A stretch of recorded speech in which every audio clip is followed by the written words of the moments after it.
We've got some breaking news out of the NFL where the Browns have signed Shedeur Sanders to his rookie deal. Our NFL insider Jonathan Jones reporting that it's a 4-year, $4.6 million deal. So Cleveland, if you remember, selected Shedeur in the 5th round of this year's draft with the 144th overall pick. He joins a pretty crowded quarterback room there in Cleveland that also includes Kenny Pickett, Joe Flacco, Dillon Gabriel, and, of course, Deshaun Watson. So let's welcome on our lead NFL insider, Jonathan Jones, here to discuss a lot going on there in Cleveland, JJ, where OTAs are about to get underway. Shedeur signs that rookie deal, and now there's, 5 quarterbacks in that room on their roster. So what can you tell us about the latest of said quarterback room in Cleveland? You know, I think we do first have to just address this off the top, that this is probably the first 5th-round rookie that we've come in with a breaking news saying that they signed their slotted rookie deal. But that's who Shedeur Sanders is, right? That is the fantastic personality that he is, and that's what made this draft pick all the more interesting. Of course, also is interesting because he was drafted 2 rounds after the Browns took Dillon Gabriel. Look, we talked about those 5 quarterbacks. Well, let's go ahead and put one off to the side. Deshaun Watson. He is very likely going to start the season on the physically unable to perform list. I have my doubts about whether he'll be able to play at all in the 2025 season. And in fact, many people I speak with believe he's probably played his last snap as a member of the Cleveland Browns. So that leaves you with 4 quarterbacks. It's the veteran Joe Flacco. It's Kenny Pickett that the Browns acquired for a 5th-round selection. And then it's the 2 rookies in Dillon Gabriel and Shedeur Sanders. I believe that seeing the first-team reps, they're probably going to switch off between Joe Flacco and Kenny Pickett. That's what they've been doing so far. The veteran Joe Flacco probably taking a couple of days off here and there just because, well, it's May and you can. Meanwhile, Dillon Gabriel and Shedeur Sanders should be taking every opportunity to take every single rep as they can. I mean, no days off for the rookies as they battle it out. And one day, one guy will get the number 3 team reps. The next day, the other guy will. And look, the further down you go down the depth chart, the more these practices turn from just jerseys and shirts and shorts to pads and helmets and really intense practices. The fewer team reps these guys are going to be allowed to get. So every rep, once you get into July, into August, is going to be incredibly important. But for right now, both of these guys, Dillon Gabriel and Shedeur Sanders, they're getting the feel of things. And then when we start to see these joint practices, these preseason games, and real team drills, the Browns offense going up against the Browns first-team defense, the quarterback competition is very much going to reveal itself. And lastly, I'll just say this.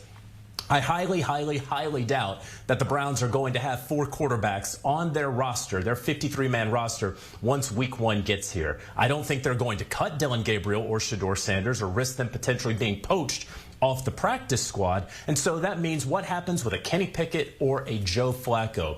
One of them may get traded, maybe a quarterback-needy team out there who would use a veteran. So we'll see how things wind up shaking out. It'll be up to these guys and how they perform on the field this summer to see who stays in Cleveland. So, JJ, I know you're just talking about the 4 other quarterbacks and their future and what that could look like. But what about Deshaun Watson? Because, as mentioned, set to miss the entire 2025 season because of that Achilles tear. What do you think the future looks like for him beyond that? Yeah, it's going to be difficult, right? First of all, it's all about his health. Very rarely do we see in the NFL someone tear their Achilles during recovery from a previous Achilles tear. And he's also had other injury concerns, that sort of mysterious back/shoulder injury that derailed part of his 2023 campaign.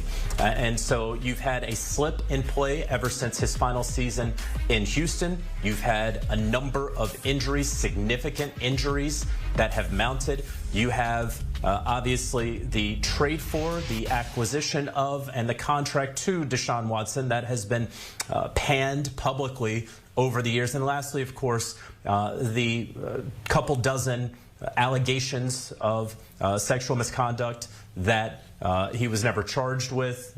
Grand juries declined to indict him. Ultimately, will a team, if and when the Browns do part ways with Deshaun Watson after the 2025 season, will a team be willing to take him on all of those questions will have to be answered by a team, or will we have seen the last of Deshaun Watson in the NFL? Certainly, he is working hard to get himself back into shape. We see the videos that he's been putting out there. But again, while nothing's certain, it does not feel as though he's going to be able to play for the Browns in 2025. JJ, we certainly appreciate it. Talking about the Browns quarterback room and, of course, as it pertains to Shedeur Sanders signing that rookie deal. Here's the Browns schedule. They kick things off with the Battle of Ohio against the Bengals in Week 1. They get another AFC North opponent in the Ravens in Week 2, followed by the Packers, Lions, and then over across the pond. Organized team activities this week, giving us the first glimpse of on-field 90-man roster. Dallas has been pretty busy this offseason, as we know. They traded for a starting wide receiver and George Pickens, the starting linebacker, Kenneth Murray Jr. They also added a number of free agents as well, before also filling some holes on draft night. Now, the Cowboys aren't the only organization that has some OTAs this week. The Jacksonville Jaguars, Las Vegas Raiders, New England Patriots, and New York Jets also have OTAs going on as well. All week long, we will cover the teams with OTAs underway, but today we begin with the latest out of the Dallas Cowboys organization as we say hello to our own Bryant McFadden for more. BMAC, great to see you. I just mentioned that the Cowboys were very busy this offseason. They made some trades, picking up some free agents before, of course, drafting a very big need up front, picking up Tyler Booker. But will he be enough, you think, to solidify the O-line for Dallas? In the interior, no question, especially moving on from Zach Martin, future Hall of Famer. The interior of the offensive line has to be consistent. It has to be very, very stout, because you're in a division where you're seeing Deron Payne twice a year, when you're seeing Jalen Carter twice a year, when you're seeing Dexter Lawrence twice a year, three of the more impressive interior defensive linemen in the National Football League. You want to make sure your guards are stout and can do the job. Tyler Smith did a real good job last year. One would think Tyler Booker can provide the same production as well, especially knowing you have a healthy Dak Prescott back in the lineup. Okay, so there's no doubt from your mind, but Tyler Booker, with him kind of plugged in up front, you got George Pickens now opposite of CeeDee Lamb out wide. In your opinion, does Dak have the support to kind of flirt with the playoffs again this season? Oh, no question, no question. I think the issue for the Cowboys a year ago, offensive line-wise, was more so about the tackles. But hopefully they can be more consistent in that element, along with the added playmaker that you mentioned in George Pickens. This offense has an opportunity to be very, very productive and explosive when you're looking at having two wide receiver ones in the huddle. But all of that means nothing if your star quarterback isn't healthy. We saw without Dak Prescott what the offense looked. It didn't do it didn't move any meters at all. So hopefully having a healthy Dak Prescott for the entirety of the season, along with the sound protection that he needs, can really do numbers in Dallas. Let's get to the Jets here. On Tuesday, they will open OTAs for the first time with Justin Fields as the starting quarterback. How do you see him integrating with the Jets scheme?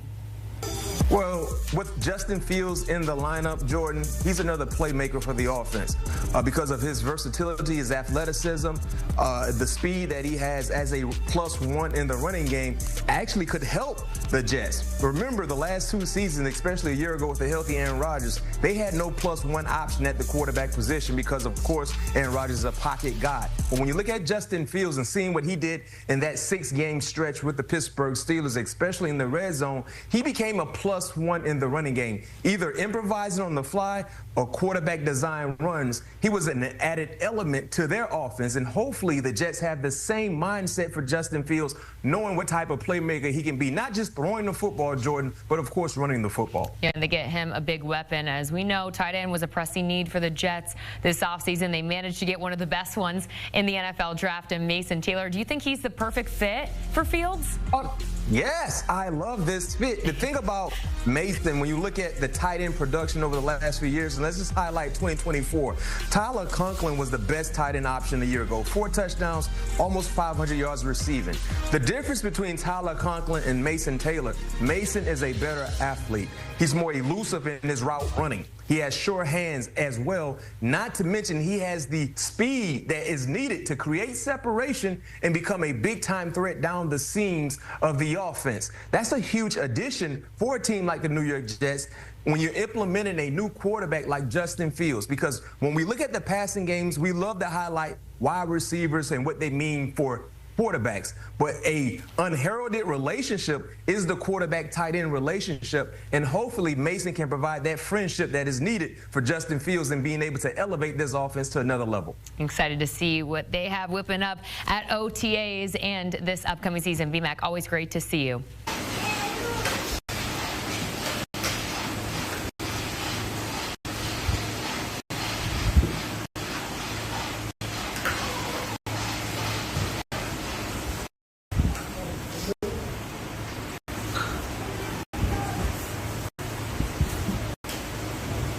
Xin chào các bạn nha, hôm nay mình sẽ hướng dẫn các bạn cắt giãn, đó là